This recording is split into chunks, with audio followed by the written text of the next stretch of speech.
but it's thicker. I almost bought one because I thought that would be beefier and take out some of the vibration. But I realized the vibration is due to this length, and that is fixed for this bar and the other bar. The other bar is actually probably about 6 inches longer, but it's beefier. It's made for deep, deep hollow forms. What I've about decided to do after talking, who was I talking to tonight about this? Oh, Stan. It was Stan, yeah. Literally cutting this in half, grinding a flat on there for the set screw, and use this end as a much shorter piece. I'm going to get a whole lot more flexing out here, a whole lot more less chatter, and I've still got my other end here when I need it for the extreme offsets, which I doubt that I'll ever use. So instead of buying a beefier bar, I would modify this and make it shorter. This is really, for most hollow forms that I've seen here, well, Ken's got a lot of deeper ones, I know that, but this length would be fine, or this length would be fine, and it would be a whole lot less chatter and grabbiness and vibration. So that's one thing that he could offer, but he doesn't. The angle of the cutter is important too. These tips are not the tips that came with the cutting blades, are not the ones that came with the system. It came with a very small cutter that fit on this device. It's much smaller diameter than these. These are Easy Wood mini cutters these actually have a negative rate cut on them. They're about $22 a piece, but they make a huge difference. And it's much easier on you and the tool because of that negative rate, because you're typically, it's a scraper inside. That's what you're using, is a scraper. It's not slicing wood like a bowl gouge would. So I bought 2 of these, and I found they work great. And that's what I'll be using tonight for the most part. I do not. You want to look at it and see? Oh, it might be on the package. I'll put the package out there, and you can pass that around and see one, and it might tell you, but I do not know. I do not know. And you see it's made for a countersunk screw. The one that comes with it doesn't fit these tools. I mean, these cutters very well. I had to go back to the ones that came with it, and I don't know why. I went over to Richard's house, and we couldn't get it to work either. In fact, it actually broke. It shattered one of his carbide cutters as I tried to put it on there. But these work pretty well. They hold pretty well. They're held in place with the screws that came on the equipment, the cutter, the bars. Removal of shavings is important when it comes to operations, because they will stay inside the bowl for the most part, because you got a small opening up here. They just can't exit. I've got the vacuum cleaner out. My process, a lot of people take air and blow them out. I don't like doing that because it puts airborne dust around me. I've got a vacuum. I just got a little cone on the end of it, and I suck it out. It's a whole lot easier, and it goes really fast, but it doesn't make a big mess. But you got to keep those cleaned out to get good cuts. The surfaces these slide on back here and on the tool rests, you keep those waxed with candle wax just to get the best and most smooth movement, because this thing operates literally with your fingers. It's a smooth. You don't have to hold. You don't have to clamp onto it. You don't have to put much force on it. In fact, you don't want to put much force on it. It's a fingertip operation, and you can slide your hand along this tool rest, and it works great.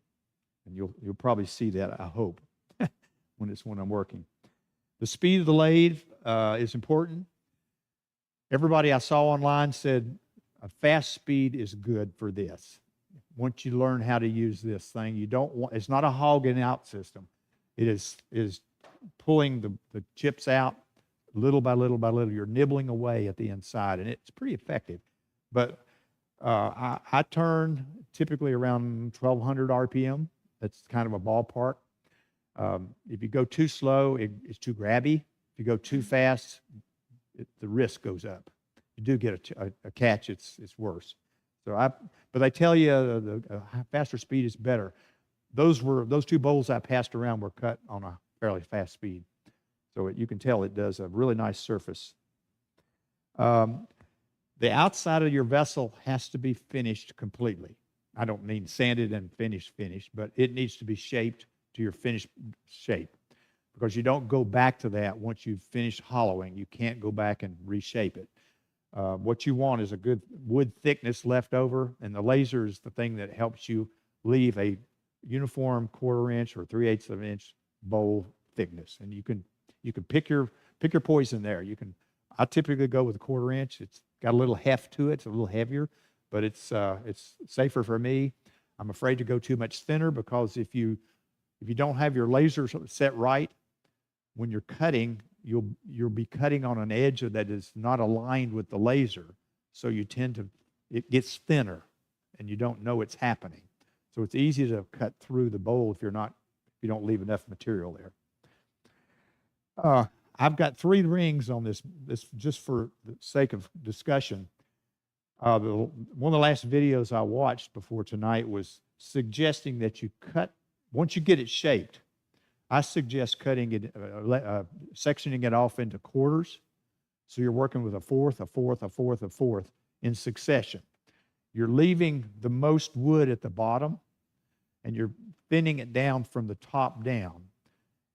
And you start by thinning the upper part of the bowl or the vessel to the thickness you want, and you don't go back to it after that. You're done. The outside is finished, the inside is finished, unless you want to go back and do some super sanding on the inside. But that quarter section is finished. Then you move on to the second section. But leaving that extra wood in the bowl and doing it in sections gives you a lot more stability here. I have tried starting at the bottom and working my way up and cutting curves.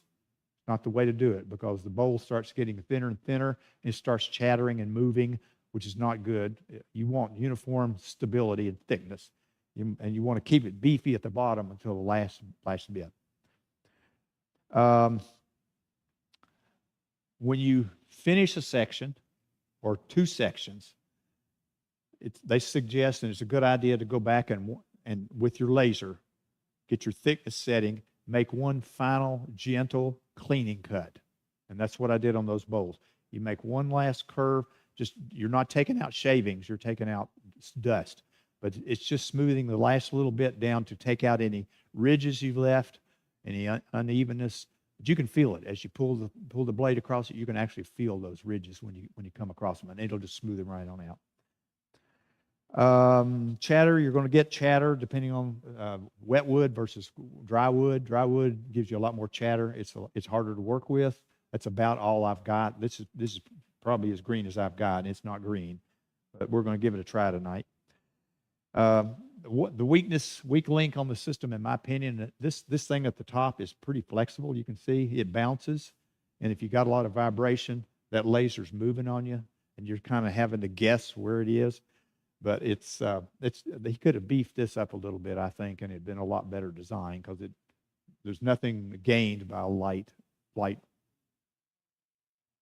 What's that? Yeah, you could do that.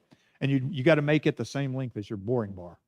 I mean, you want your laser lined with the end of this, so this actually will slide back, so you can adjust this length. But this is designed, I think, the original design is for a much deeper bowl than we're going to be using tonight. So a lot of this is wasted. Did we talk about all that? Okay. What I'm going to do tonight is generally shape this bowl, do a little. What time is it? Anybody have? No. What's that? Okay. So I'll give it about an hour, right? I think that should be.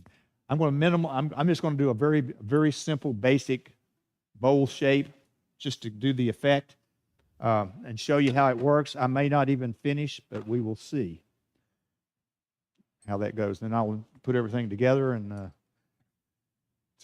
this little thing comes with it when you buy it. It's a little business card from Lyle Jameson. It's plastic. He's got the measurement laid out here.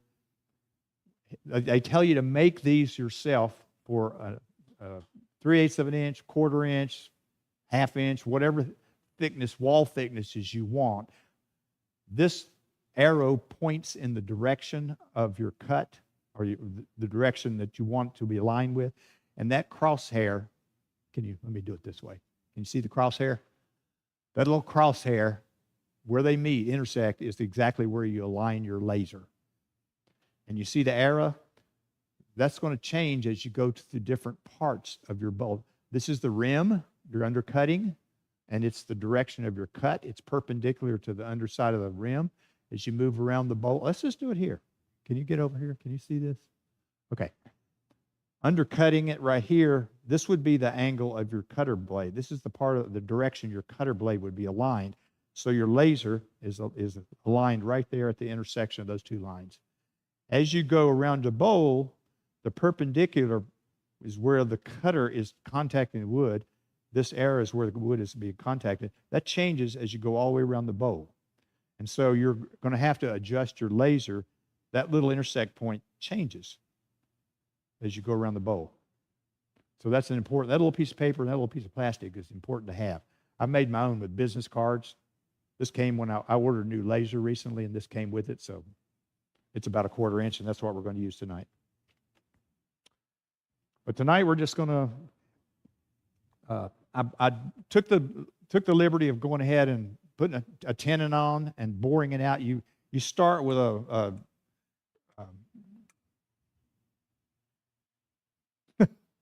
bit, Forstner bit. This happens a lot. What are you laughing at, Lisa? I started with a 2-inch Forstner bit because it's a good size. It's big enough for me. I didn't want anything smaller. If you go smaller than that 2 inches, then you're always going to have to be concerned about the size of the cutter at the end and the orientation, because getting in that hole and over to the sides is very difficult. You start rubbing either with the cutter bar or the cutter itself, rubs the rim of the bowl where you're going in. So I just made it easy for demonstration purposes. But you can take that any direction you want, make it bigger or smaller. But this is, I just did a bowl blank for simplicity tonight. We're going to shape this a little bit, and then I'll do my best to try to cut it inside to match the outside. But I'll at least show you the process. Okay.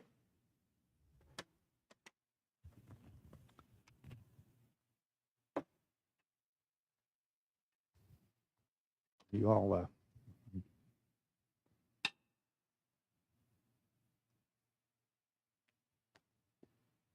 I use gloves because as I've aged, my skins get really dry, and I don't feel comfortable with the tools.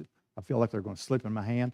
These are called fast skins, and they are super grippy and mesh on the back. They grip tight. They're not loose. They're not going to get caught. I take that back. One time I had a problem when I first started turning. I got caught on the chuck, and it pulled it around. It didn't hurt me, but it pulled the glove off. So I'm very careful now, but these things have saved me more than they've harmed me. Okay. Any questions so far about the system? This is, ambrosia maple, I think. I think it's actually silver maple. It's got some ambrosia feature in it, though. Yeah. I think we're ready to go.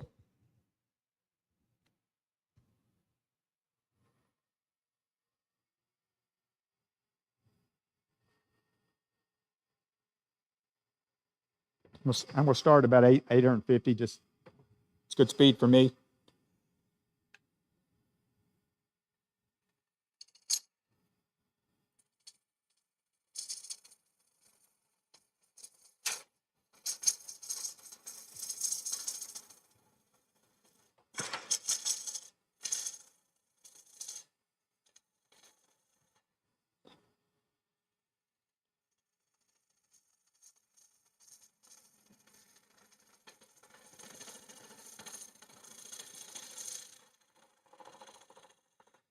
Don't judge me on technique.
I think we're going to just keep it simple like that for now. You've seen the others, you got the idea.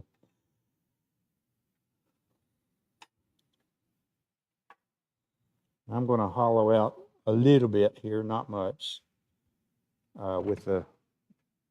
No, I'm not. Yeah. I think I'm going to do that for simplicity, just to speed the process a little bit.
Okay. That's good enough for starters. We're going to get to the meat of the thing now.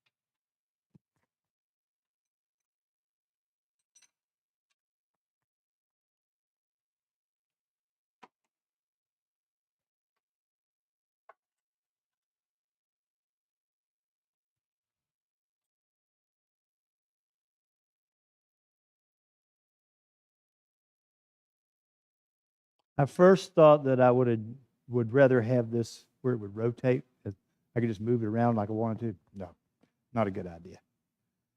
Not a good idea. So we'll lock that in place. That's our backstop.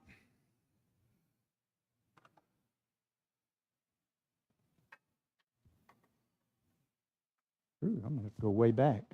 Now this is a disadvantage here. You can see that already. I have to move that further back. I might have to take that tailstock off and use that platform. Sorry about that. I thought I wasn't going to need it, but I believe I will.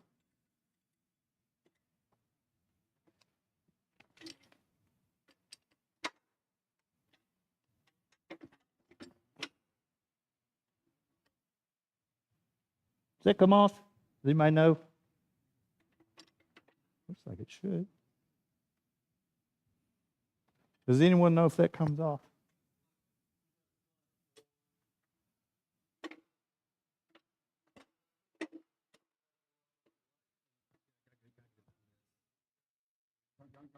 Oh, I see. I need to swing that away. I got you. I got you. I'm going to have to do that. I'm sorry. I'm going to have to do that. All right. We'll start over here.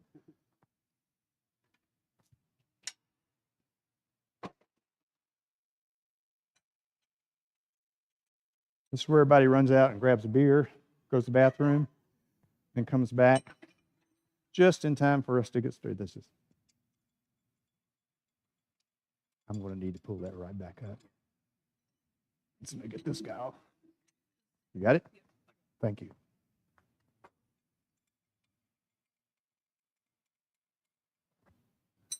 Ken, do you have to set yours way back like this? This is an extension. We'll see if it works. I don't know if it's going to work. Yeah, that'll work. That's probably enough.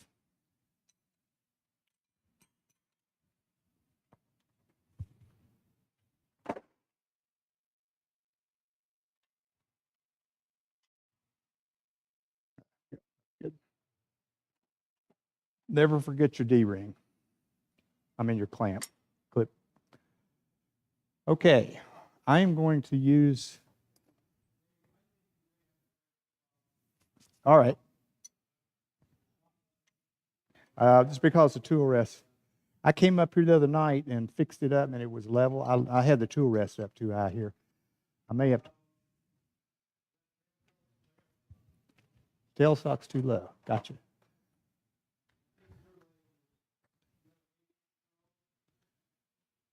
Yeah, yes. Yep. This goes to go up. Is that what you're saying? Yeah. A little bit. This is one that I forgot to mention this. This is one dimension that's set for your individual lathe. You're right. And there's they say 3/8 of an inch, I believe, below, or yeah, below. You're right. That's a lot. Tell me when I'm level. Can you see it?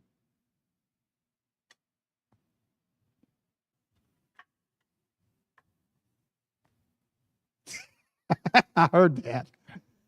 This is scary. We don't have a light there. It helps to have a light shining inside. Does this mess everybody up? Can you still see? They're good? Does it mess it up? Oh, it does? Well, I can change it. Is that better? Okay. I can still see. This is where I have actually used the, you know what, I believe that. This is where I use a vacuum when I start pulling these things out. So we're gonna start slow and hope for the best. I'm actually gonna wear safety glasses. These chips are not coming out like they would on a bowl. If I can do that. Yeah, I'm not ready for that yet, but yeah, we'll get to that. That'll come. And it's just got its own set of adjustments up here, and it's set to exactly where that head is. I'm just going to get out the bulk of the wood around the top for now and start the undercut, and then we'll turn on the laser and take it down to finish in this upper zone. Thank you. And I'm going to run this about 1,000 for now. Maybe 1,100. Yeah, let's try 1,000, see how it goes. Close enough. You can actually rest your arm here. And this is just almost fingertip control. You just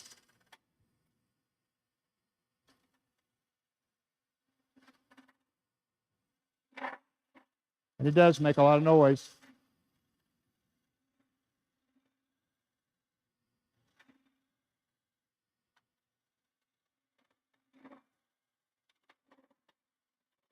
But this is already starting to move on me. It looks centered.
All this chatter probably has to do with my setup. It's probably not aligned exactly.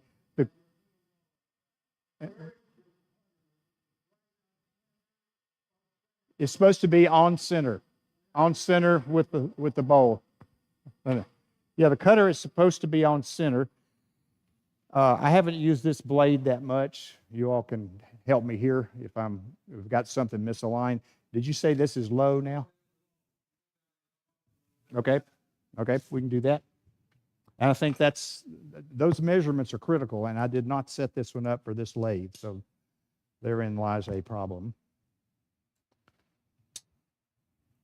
And if you guys are experienced with these, speak up, because I'm not that experienced. Does that look better? Okay. I think the way the cutter was oriented, it was trying to dive into the wood. Yeah. I think it's cutting uphill, right? I think you're right. So we'll see how this goes. And you're right, it may be dangerous.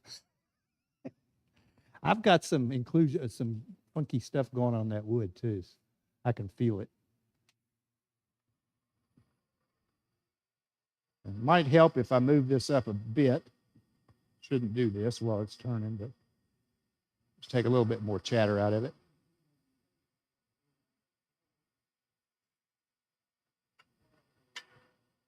Oh, there is the problem. There's the problem. It'd be nice if that would help. I forgot to tighten it. Nobody picked up on that. That would explain it. That would explain it. All right. This should be better. Live and learn. You got it right on. Thank you. Give yourself a hand. Thank you. I got to get one of those.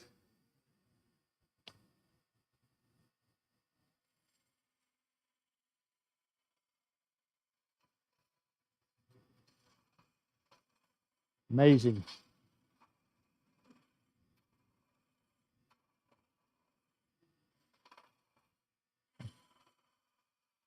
That was a good lesson. That was a good lesson.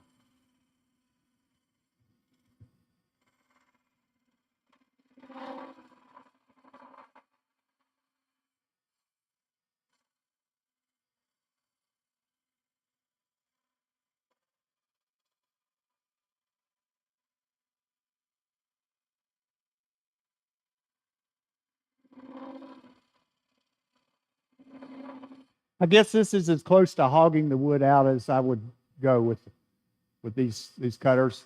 You end up with a lot of fine shavings, fine sawdust. It's not like cutting the outside of a bowl.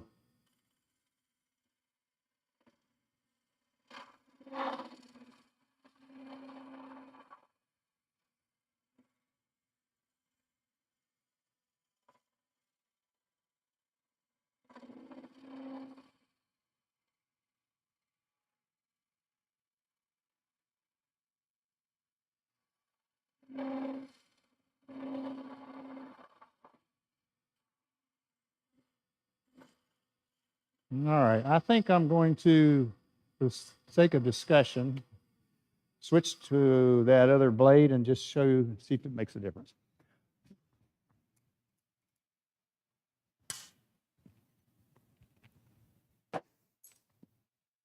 This one's going to have the angle on it. And it's important, real important, to get that on the flat, centered on the flat.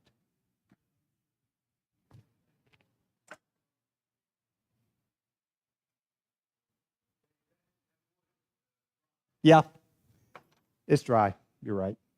That was the one problem I had. I didn't have any green wood to work with, so that is what we got. That is what we got.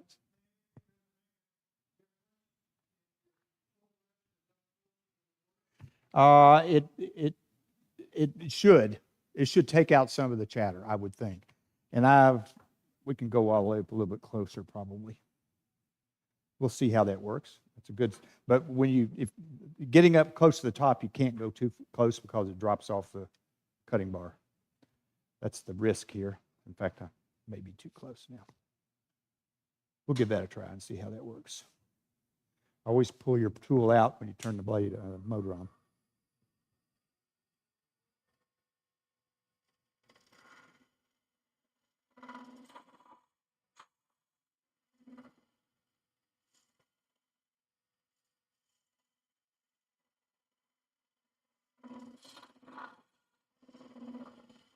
This does not feel like it's cutting right on these edges. I may have my, let me ask you.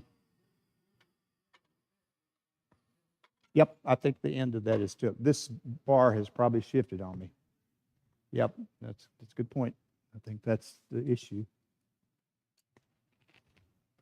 This is a lesson for everybody tonight. I'm learning from you guys. Does anybody know on these cutters, Richard or whoever's used this, these round tip carbide blades, do they cut flat, tilted down a little bit, or tilted up a bit? Flat? Okay.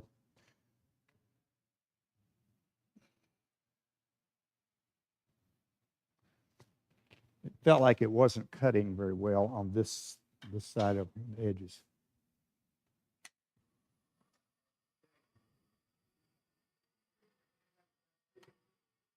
What's that? Oh, I'm sorry. Yeah, I can actually move this back, I think, a little bit. I didn't want to drop off like that. That's not good. So, huh? Is that better?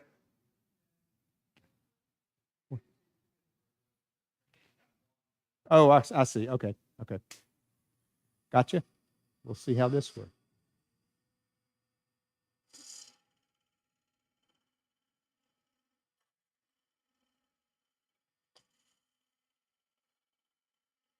No, it's not cutting.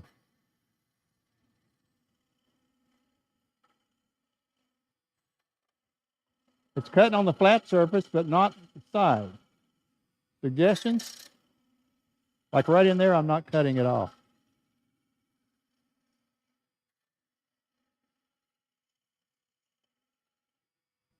All right.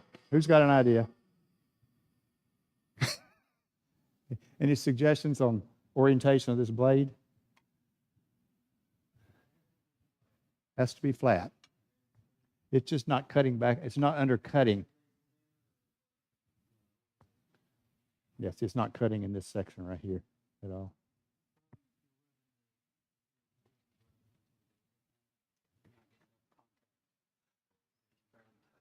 You are right. All right, mystery solved. I wonder if I could, you can't, yeah, I don't. All right, that's a good lesson. What is actually happening is that the bottom of the cutter here is rubbing on the wood. It's just like riding on the bevel, if you will. And so it can't cut any deeper. Huh? Yeah, I think you're right. I think you're right. I think you're right. Well, you're getting what you paid for tonight, guys. Nothing. It is a good system. I'm going to see if this one will work any better. Go back to it. Trial and error. I had a disclaimer at the beginning, if you remember. I'm not an expert, and I haven't done that many.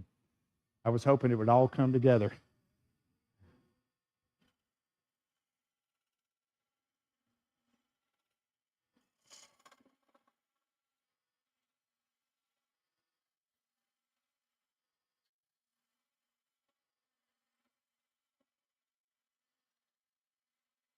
I think this one is I think my bit's dull.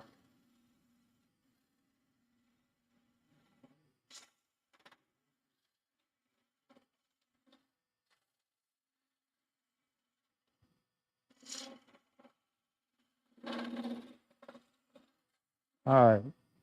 We're not going to waste any more time doing this. I'm going to call it I'm going to show you how to use the laser, because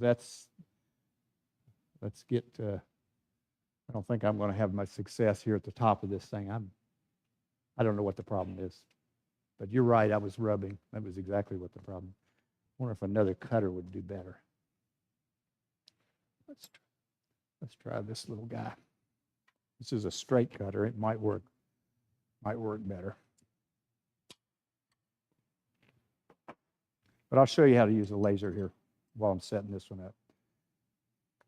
We'll just hope for the best on this one. Okay.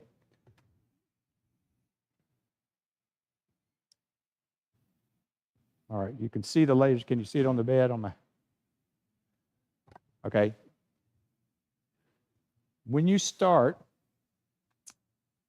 before you start cutting, I don't know if you can see that, but look where the laser light is relative to the cutting blade. Way off center. I'm going to be working on the underside at the top, so I'm going to be relying on this angle, this cutting edge up here near the surface, near the 90-degree point right here. I want the laser to be 90 degrees to that point, because this is the direction you want to be cutting. So I'm going to start around this top edge like this, underneath. Can you? Is that making sense? The arrow is pointing to where the direction I'm cutting. So I'm going to line this thing so that the laser just moves around up here. And I'm going to pretend that I'm undercutting right now. And that is approximately 1/4 inch. It's probably about 3/8 of an inch. You put it on that center line, and the edge of the card aligns with the edge of the cutter. Is this all showing up okay? Not really, is it? You want me to move this a little bit? Oh, that's the camera, isn't it? Maybe I can move over. Let me move over a little bit. Is that better? It's hard to see. I want that laser to be at the junction of those two lines. Is that it?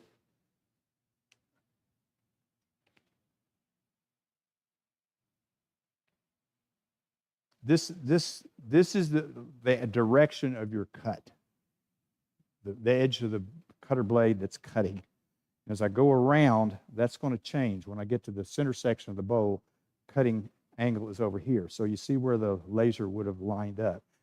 That means you're going to cut it too thin. You're going to take too much wood out in this section if you don't adjust the laser. So I'm going to have it set for this first section, which is right near the top, and I want to be about that orientation to my cut.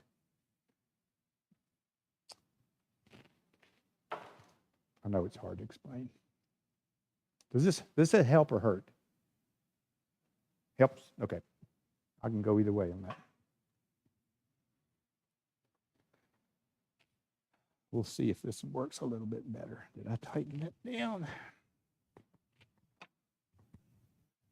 I have found this thing with vibration, this one tends to loosen up on me. And this one does too. All right. All right, see the laser? As I go towards the edge of the wood to get it 1/4 inch thick, right there, I've got to take out wood. That's working a little better.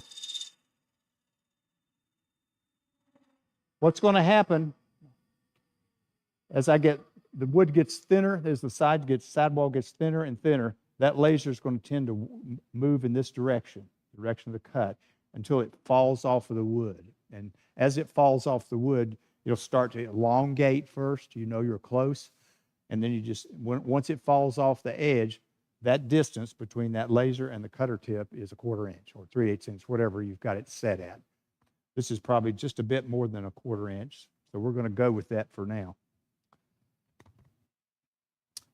because it seems to be cutting now a little bit better.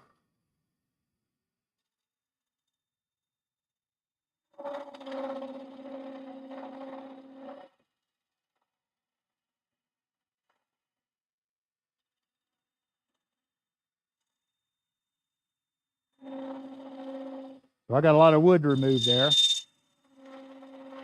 I can either do it with a bowl gouge or the fun way.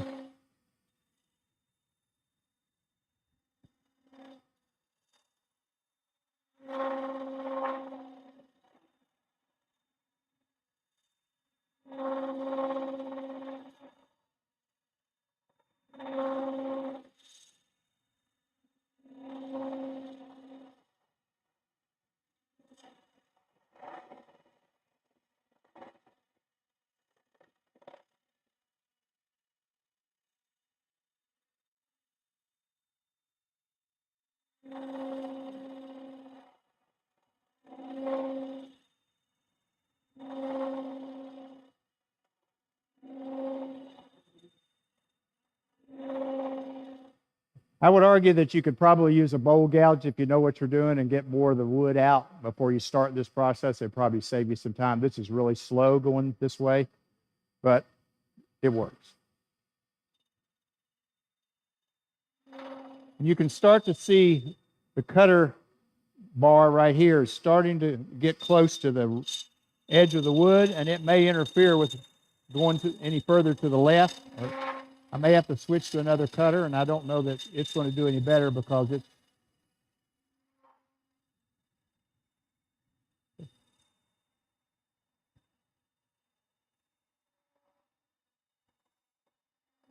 I don't know if you can tell it, but the laser light is moving closer and closer to this edge. Now I'm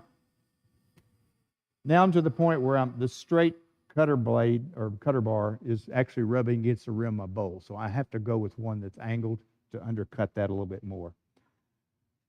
And we're going to go back and try this again. I may have removed enough wood that that's going to work this time.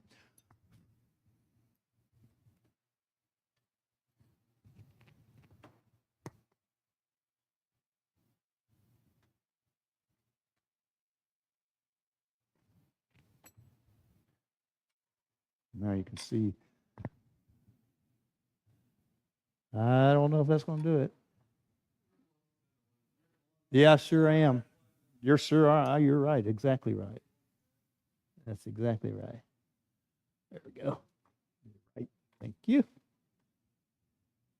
a little high, isn't it?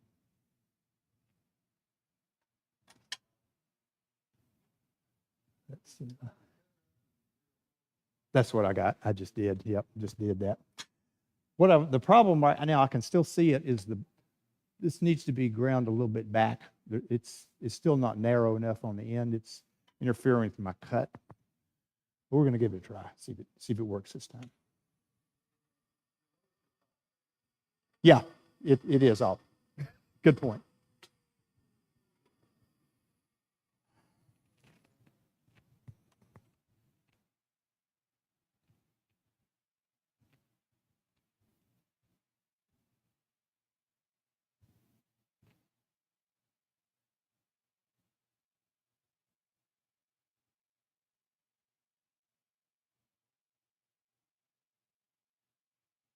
Because this bar bends, it's real hard to get that too precise. We're going to go with that. And that should be cutting on this side of the blade, over here.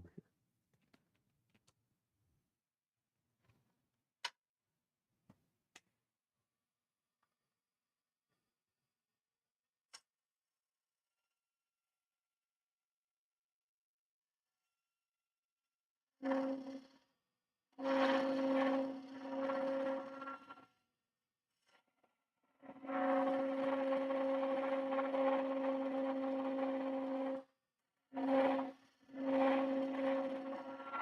don't know why it's shattering so much.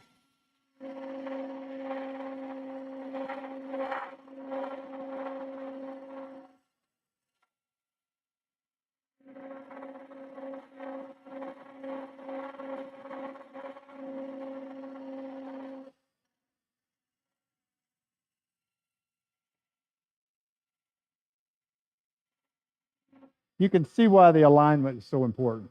I mean, I'm just now realizing it. I've never been able to figure out what caused all that shatter.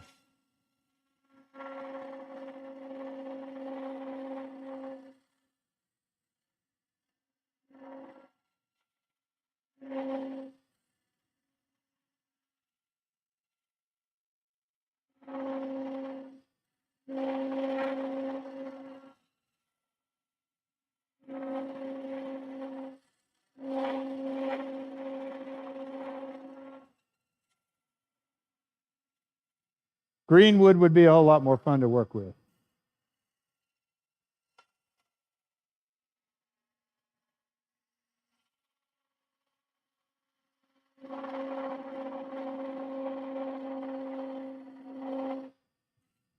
going to move it up a little bit here, just to make it, hopefully that'll eliminate a little bit of that.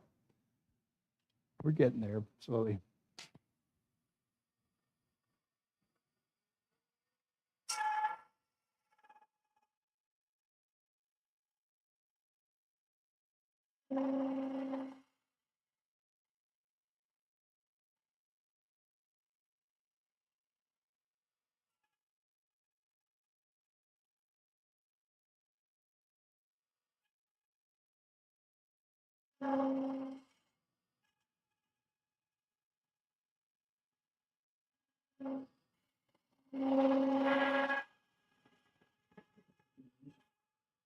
That just doesn't sound right. It's on center line.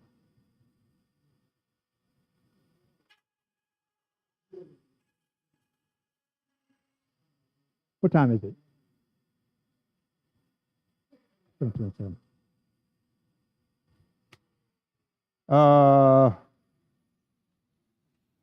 This is going slower than I anticipated. I think rather than waste your time here watching me go at this pace, you get the idea. You saw the bowls I did. I mean, I was successful. You can get the uniform thickness. I'd rather take questions and try some more ideas anybody might have. Anybody got any thoughts on what causes the chatter? Do you think it's below center?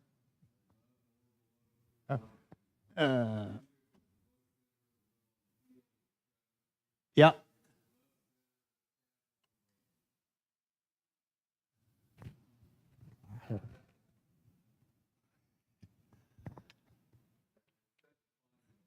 Yeah, it is dead center.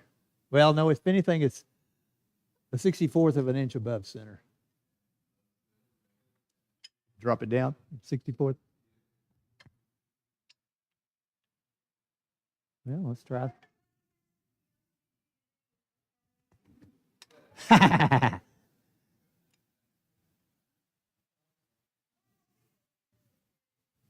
Yeah.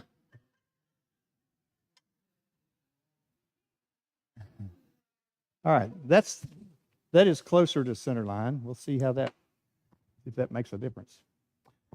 And I'm not sure that if there's a fine line, I probably went across it.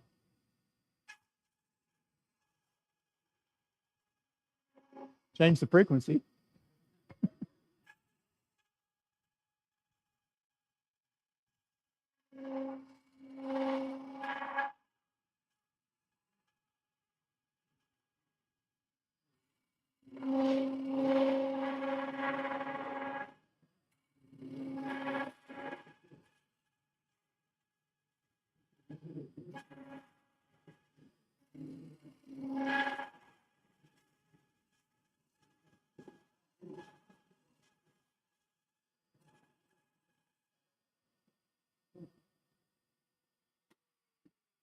All right.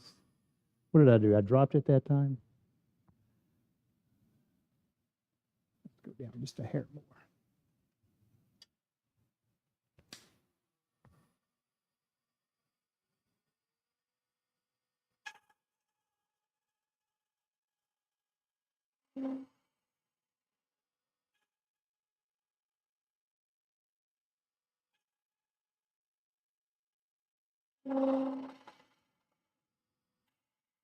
That works really well on the bottom. It doesn't work well on the side, and I don't know why. That's the way it should work, right there on the bottom. I don't know where the chatter's coming from.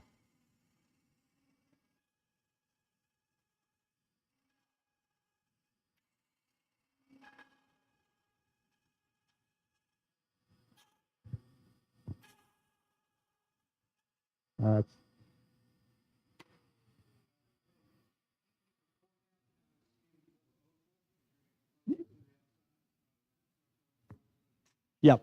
No, it is definitely removing wood.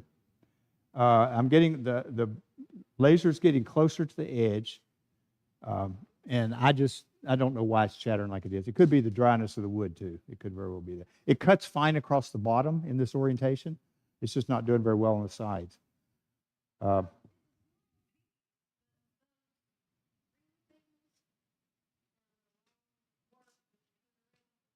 Oh, with steady rest?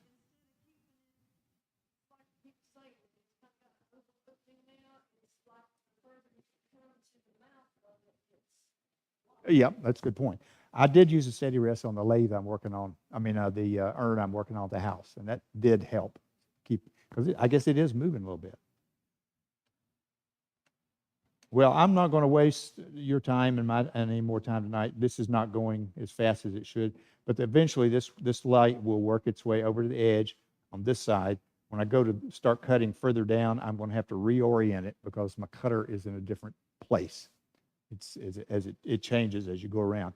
And then there's the straight cutter is what you use on the bottom. And the beauty of the bottom cut is that when you put the straight cutter in there, you can see exactly where the bottom of the bowl is.